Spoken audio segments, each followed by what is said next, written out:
Bienvenidos a Sector del Terror. Las historias que estás a punto de escuchar son historias reales enviadas por suscriptores. Disfrutad de los relatos. Relato número 1. El humo del cigarrillo se enroscaba en el aire quieto, dibujando fantasmas efímeros antes de disiparse en la noche. Las 2:37 am brillaban en el tablero del auto, un recordatorio de lo tarde o lo temprano que era. Mis amigos roncaban adentro, agotados después de horas de carretera serpenteante a través de las montañas de Oaxaca. Yo necesitaba aire, necesitaba moverme. El suelo crujió bajo mis botas cuando bajé, estirando las piernas entumecidas. La carretera estaba desierta en ambas direcciones, flanqueada por una oscuridad tan densa que parecía tangible. El frío se colaba bajo mi camisa, un frío que no correspondía con la noche cálida. Fue entonces cuando lo escuché, un llanto lejano al principio, como el gemido lastimero de un animal herido. Me quedé quieto, el cigarrillo suspendido a medio camino hacia mis labios. El viento llevaba el sonido, a veces cerca, a veces lejos, pero siempre presente. Miré hacia atrás, escudriñando la carretera vacía. Nada, solo el asfalto iluminado débilmente por las luces traseras del auto. Pero el llanto no se detuvo. Se hizo más claro, más humano. Un escalofrío me recorrió la columna vertebral cuando me di cuenta de que no venía de la distancia, venía de justo detrás de mí. Giré lentamente, los músculos tensos, y la vi reflejada en la ventana del auto. Una mujer, cabello negro como tinta, cayendo en mechones desordenados sobre un vestido blanco que no se movía con el viento. Sus ojos, Dios, sus ojos, eran solo pozos oscuros en un rostro pálido como la cera. No tuve tiempo de gritar. Algo frío como el invierno se cerró alrededor de mi garganta. Mis amigos dijeron después que encontraron mi cuerpo desplomado junto al auto, inconsciente, con marcas de uñas en mis brazos, como si hubiera intentado defenderme de algo que ellos no podían ver, pero yo sí la vi, y antes de que la oscuridad me consumiera, sentí sus labios helados rozar mi oído mientras susurraba una sola palabra: quédate. El regreso a la conciencia fue como emerger de aguas negras. Mis pulmones ardieron al tragar aire de golpe, como si hubiera estado sumergido durante minutos. La luz del interior del auto me golpeó los ojos como un martillo, y entre parpadeos dolorosos distinguí los rostros pálidos de Daniel y Andrea inclinados sobre mí. Mis brazos escocían. Al mirarlos, vi los arañazos, 4 líneas paralelas en cada antebrazo, como marcas de uñas, pero demasiado perfectas, demasiado equidistantes para ser hechas por mis propias manos. La piel alrededor de las heridas estaba extrañamente pálida, como si la sangre hubiera huido de esos puntos específicos. El motor rugió cuando Daniel pisó el acelerador con brusquedad. Nadie hablaba. Andrea miraba por la ventana trasera cada 3 segundos, sus dedos aferrados al reposabrazos con fuerza suficiente para blanquear los nudillos. Fue entonces cuando la vi. En el cristal de la ventana trasera, apenas visible en el reflejo de las luces del tablero, la marca de una mano se difuminaba en el vaho. No era una huella normal. Los dedos eran anormalmente largos, la palma demasiado estrecha, como si alguien o algo hubiera presionado el vidrio desde afuera con una mano que no era del todo humana. El frío regresó de repente, un escalofrío que comenzó en mi nuca y se extendió por toda la espalda. Noté cómo el aliento de Andrea se volvía visible en pequeños nubarrones blancos, aunque el aire acondicionado estaba apagado. ¿Lo están sintiendo también?, quise preguntar, pero mis labios parecían pegados. En ese momento, un sonido heló la sangre en mis venas. El leve raspado de uñas sobre el techo del auto, como si algo se estuviera arrastrando lentamente hacia la ventana del conductor. Daniel pisó el acelerador a fondo, pero el sonido no desapareció. Solo se hizo más rápido, más insistente, siguiendo nuestro aumento de velocidad con una facilidad sobrenatural. Cuando me atreví a mirar por el espejo retrovisor, vi por un instante, solo un instante, una figura pálida agachada en el techo, con su vestido blanco ondeando en un viento que no existía. Sus ojos negros me miraron fijamente antes de que un camión que pasaba en dirección contraria iluminara la carretera con sus faros y no hubiera nada allí. Pero en el cristal de la ventana trasera ahora había 5 nuevas marcas de dedos, como si algo se hubiera aferrado con fuerza mientras intentábamos huir. Relato número 2. La noche era pesada, cargada de un silencio que solo se rompió con los gritos desgarradores de mi hijo. Corrimos hacia su habitación, los pies descalzos, golpeando el suelo frío, el corazón latiendo con tal fuerza que sentía el eco en mis oídos. Allí estaba, sentado en medio de la cama, el pequeño cuerpo temblando como una hoja en medio de una tormenta. Su rostro estaba empapado en sudor, los ojos abiertos hasta el límite, pupilas dilatadas, mirando algo que nosotros no podíamos ver. Mamá, papá, lloriqueó, su voz quebrada por el terror. La señora me despertó. Mi esposa lo abrazó, acunándolo contra su pecho, murmurando palabras tranquilizadoras.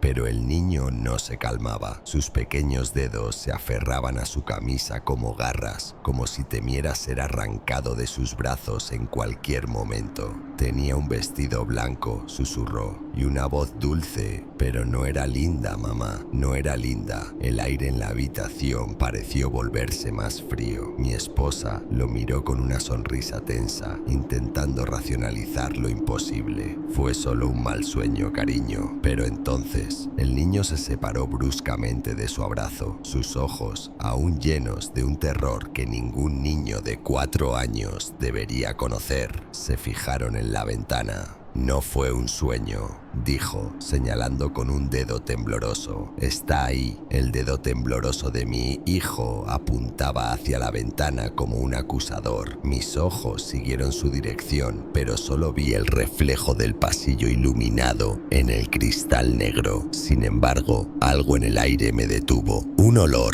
dulce y rancio, como flores marchitas dejadas demasiado tiempo en un jarrón olvidado. Avancé lentamente, cada paso resonando en mis oídos más fuerte que el anterior. El suelo de madera crujía bajo mis pies descalzos, pero otro sonido se mezclaba con él, un susurro apenas audible, como tela rozándose contra tela. Cuando estuve a 1 metro de la ventana, el frío me envolvió. No era el frío de la noche, sino algo más profundo, más viejo. Un escalofrío reptó por mi columna vertebral mientras alzaba la mano hacia la cortina. En el cristal, entre el reflejo de mi propia silueta, vi el movimiento. Afuera, bajo la luz pálida de la luna, una figura se erguía en medio del jardín. Vestido blanco, cabello negro como alquitrán, cayendo en cascada sobre sus hombros. No se movía, no respiraba, solo estaba ahí, mirando fijamente hacia la habitación de mi hijo. Mi garganta se cerró. Quise gritar, pero el sonido murió antes de llegar a mis labios. «Luz», logré forcejear. Mi esposa accionó el interruptor. La habitación se inundó de claridad amarillenta. Un parpadeo. La figura había desaparecido, pero el olor a flores podridas persistía. Y entonces lo escuché. La voz de mi hijo, un susurro quebrado que me heló la sangre. Todavía la escucho. Dice que sus hijos quieren jugar conmigo. Sus pequeñas manos se aferraban a las sábanas, los nudillos blancos. Sus ojos no miraban hacia la ventana ahora, miraban hacia el rincón más oscuro de la habitación, donde la sombra parecía moverse, aunque no hubiera viento. Relato número 3. La carretera serpenteaba frente a mí como una cinta negra bajo la luna menguante. El motor del camión ronroneaba, un sonido constante que se había convertido en compañía en estas noches interminables. La radio, sintonizada en una estación local, emitía canciones viejas entrecortadas por la estática. Entonces, la música se cortó. Un silencio espeso llenó la cabina antes de que una voz distorsionada emergiera de los parlantes. No pases por el puente del río esta noche, escuché su llanto.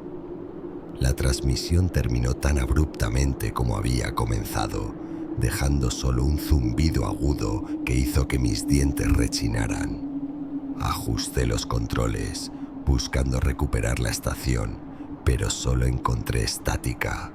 Miré por el espejo retrovisor. La carretera detrás de mí estaba vacía, iluminada solo por mis luces traseras que se perdían en la oscuridad. Una parte de mí quería dar media vuelta, encontrar otra ruta, pero otra parte, más terca, se negaba a dejarse intimidar por lo que probablemente era una broma de mal gusto. Aceleré. A medida que me acercaba al puente, el aire se volvió más denso, como si la noche misma se estuviera conteniendo. Bajé la ventanilla, esperando escuchar el sonido del río, pero solo había silencio, un silencio demasiado absoluto para ser natural. El camión rodó sobre las tablas de madera del puente con un crujido que resonó como un gemido. Detuve el vehículo justo en el centro, el motor al ralentí. La neblina comenzó a levantarse desde el agua, serpentinas grises que se enroscaban alrededor de los pilares del puente.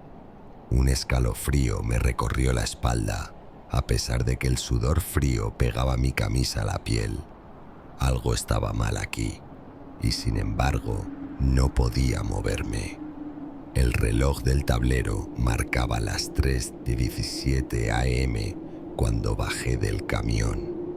Mis botas resonaron sobre las tablas del puente con un eco que parecía absorberse demasiado rápido en la niebla espesa. El aire olía a tierra húmeda y a algo más, algo dulce y putrefacto, como flores dejadas demasiado tiempo en un jarrón olvidado. Me apoyé en la barandilla de madera, mirando hacia el río negro que fluía bajo mis pies. Las aguas parecían inmóviles, como si el tiempo mismo se hubiera detenido en este maldito lugar. Fue entonces cuando lo escuché. Un sollozo, lejano al principio, como si viniera de kilómetros río arriba. Pero en cuestión de segundos, el sonido se hizo más fuerte, más desgarrador. Un lamento de mujer que cortó como cuchillo a través de la niebla.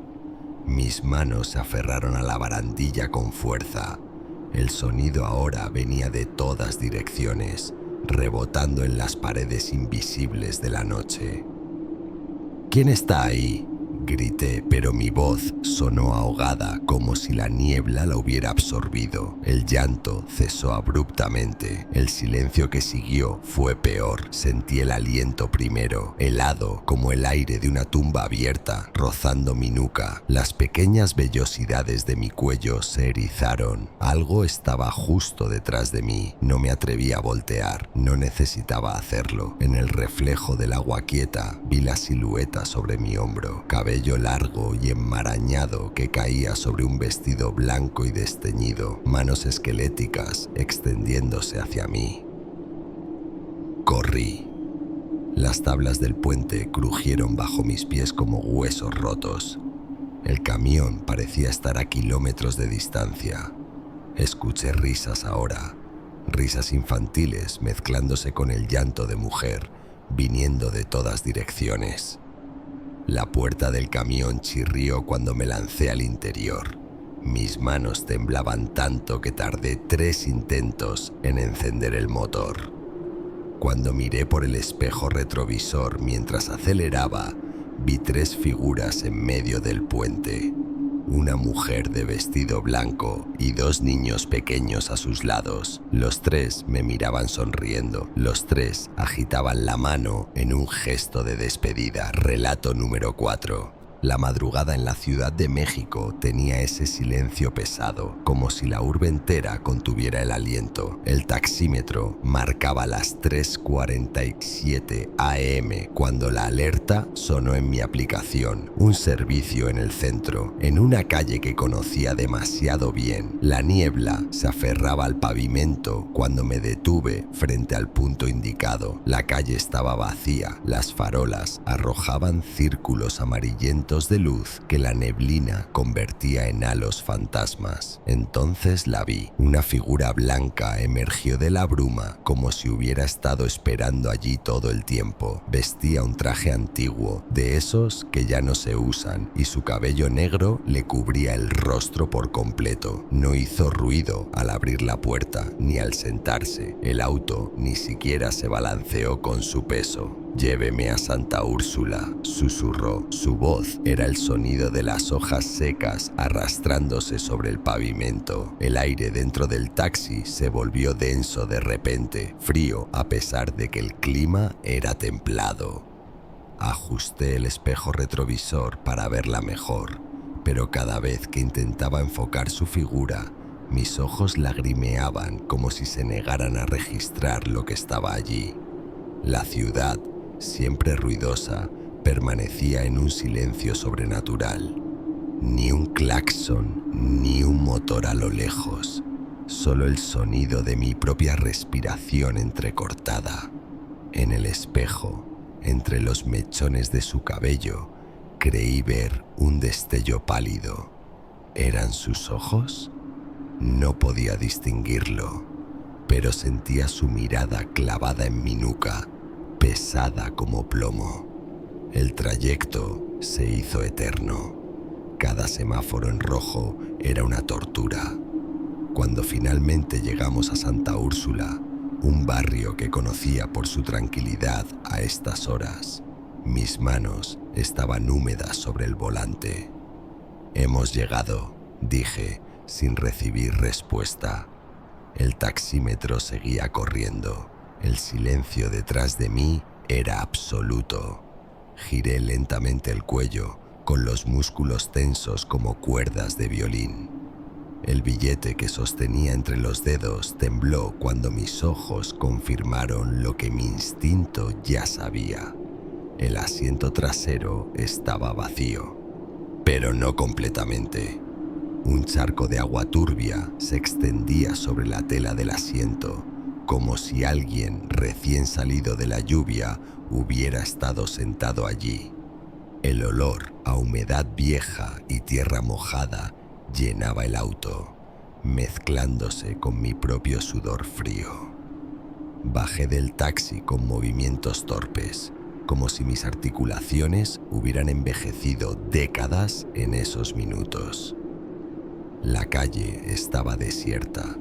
Las casas con sus ventanas oscuras parecían ciegas a mi presencia. Revisé mi aplicación con dedos que apenas respondían. El viaje seguía activo. El contador del taxímetro seguía corriendo, pero no había pasajera que cobrar. Fue entonces que recordé las cámaras. El sistema de seguridad del taxi grababa constantemente. Con manos temblorosas accedí a las grabaciones en mi teléfono. Las imágenes en blanco y negro mostraban claramente el trayecto, las calles vacías, los semáforos cambiando, mi perfil tenso al volante, pero el asiento trasero aparecía impecablemente vacío en cada fotograma. No había rastro de la mujer, no había puerta que se abriera, no había voz que pidiera despacio destino alguno. Sin embargo, en el video se escuchaba claramente cuando yo decía hemos llegado a la nada. El motor tosió cuando lo encendí, como si algo lo hubiera dañado desde dentro. Pisé el acelerador con la urgencia de un condenado, pero en el espejo retrovisor, justo antes de que la niebla me tragara, juré ver una figura blanca de pie en medio de la calle vacía, con una mano levantada, como esperando el siguiente taxi que pasara.